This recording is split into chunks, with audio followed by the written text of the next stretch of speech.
if it's Sunday, you know it must be Sunday dinner with Chef Joe. Hey everybody, and welcome to a kind of a gloomy fall day here in New England. But nevertheless, guess what?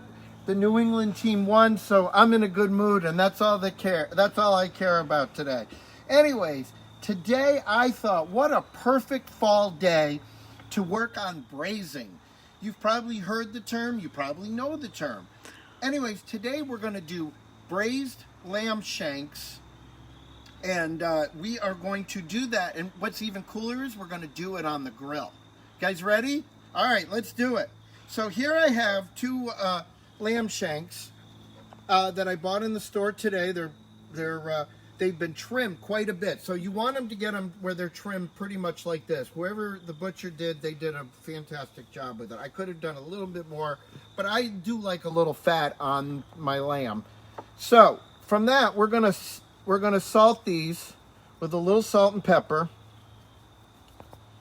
and we're gonna put our pepper on one side, and we're gonna flip these over, salt the other side. Little pepper. All right. Then from there, we're going to bring them over to our grill. Now we're going to start our process over here actually on the burner. And I'll show you why, because I want some decent heat, and I've already preheated my grill. So I poured in about 2 tablespoons of olive oil, and I'm putting it right here in the we're going to sear those off right there in our pan. Can you get that, camera lady? Are you getting in there? All right, cool. So we're searing those off, and then once those have seared off, we're going to add our other things. So what we're going to add we're going to sear those really quickly. Let's just grab some tongs so we can sear those. So like I said, I've been preheated this, and it's a little olive oil, and you're just searing both sides real well. Just give them a nice quick sear. Here's what one side looks like. We've already seared it, if you can see that. All right. So I just want to give them a quick sear on all sides in this hot pan. And then we're going to take that off.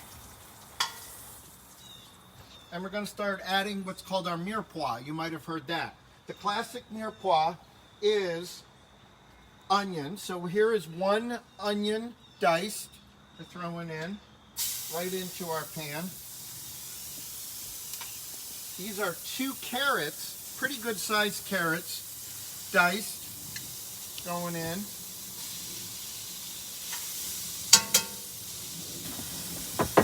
And 2 stalks of celery, diced, going in. Oh my God, already you can smell it. Now, we're not done there. Next, we're gonna put in some garlic. I mean, you can't have lamb without garlic, right? So this is 2 cloves of garlic, chopped up. All right, we're throwing that right in there. All right. Now we need to start putting in our herbs. Take the whole tray. Oh my goodness. Jeez, camera lady. All right. All right. Oh, yeah, let's put it on the hot grill, camera lady. All right. Anyways, next we have rosemary. Camera lady's on a roll today here. All right, we got rosemary. Fresh rosemary we're going to throw into our pot. Okay. Oh gosh, that smells great. I got some fresh thyme. This is about a tablespoon of fresh thyme that I'm throwing in. Okay. Now I'm throwing in our dried. We're putting in some beautiful dried fruit. So these are some prunes, dried prunes we're putting in there. It's fall, right? So we're doing some fall stuff today. We got some dried apricots we're putting in. Okay. And I have some dried cranberries. Come on, it's fall. We're in New England. Got to have some cranberries in there. So all that's going in.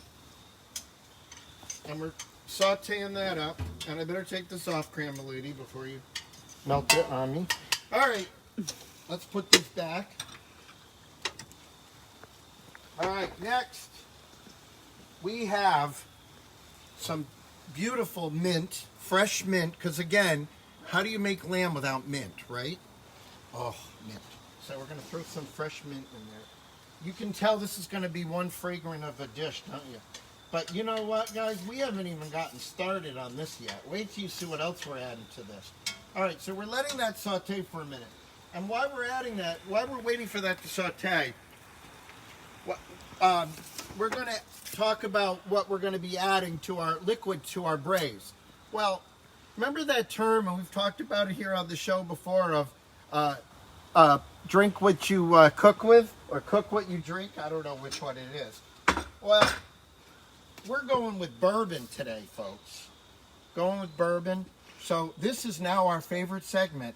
What's Joe drinking? Joe is drinking some Angel's Envy. Now, before you think Joe has drank this whole bottle today, Joe did not drink this whole bottle today. Joe did have a little sips of this bottle, but he did not drink this whole bottle because we're using it in our cooking today. That's right. This is Angel's Envy, right straight from Kentucky.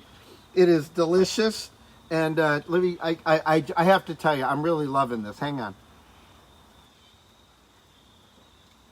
Oh, wow. So you get that nice smoothness on the back, and on the back end of it, it gets sweet, almost like sugar on the back end of it. And you know, anybody who knows me knows I'm a rum lover, so that means this might be my new favorite bourbon. Anyways, camera lady's smiling in the background going, oh, great. All right, here we go. I think we're done. Let's get back to cooking. So, next, we're coming back over here, camera lady. So we've let this saute for a few minutes. I don't know if you can get in here. Look how beautiful that looks. Doesn't that look nice, right? All right, so now we're gonna put our lamb shanks back in here, just like that. All right, and then now before we pour in our bourbon, we're gonna pour in. Stay right there. We're gonna pour in some apple cider vinegar. Now, the reason for this is when you braise, you really want to have a little bit of acidity in it. And a lot of times people braise like with tomato sauce or something like that, or tomato paste, I mean. But we're using apple cider vinegar. It goes really well with this dish. So a little apple cider vinegar I'm pouring right over the lamb. Okay, that was 1/4 cup of apple cider vinegar. And then this is a full cup of Angel's Envy bourbon. So any bourbon you would like to use. We're gonna pour that on top of that, but we're not done yet. We need more liquid because you really want about 3/4 of that to be covered. So we're gonna finish it with some vegetable broth, and really I figured out that it really takes the whole quart. So this is 1/4 of broth, and I'm putting in a whole quart of vegetable broth into this. Because don't forget, this is going to sit now for about 3 hours. All right? So it's almost covering it, which is fine because it's going to reduce somewhat during the cooking process. Now that we've gotten here like this, what we want to do next is we want to start to heat that up. And then what we're going to do is while that's heating up, we're going to put some parchment paper over this, and I'm going to show you why in a minute. This parchment actually works as a double filter. One is it's going to help keep the heat and the moisture in as we braise, so the more moisture stays in our braise, the better. The other thing it's going to do is it's going to block the foil from contaminating our braise. And if you know anything about, if you've ever worked with foil, anything with any acidity or like that, the foil tends to break apart. This will stop that from breaking apart. Then we're going to close this. All right, we're going to open up our grill, which is set at 325 degrees right now. All right, and we're going to close that. You can see my grill is at the 325. It might have dropped. It just dropped a little because we just opened up the grill, but All right.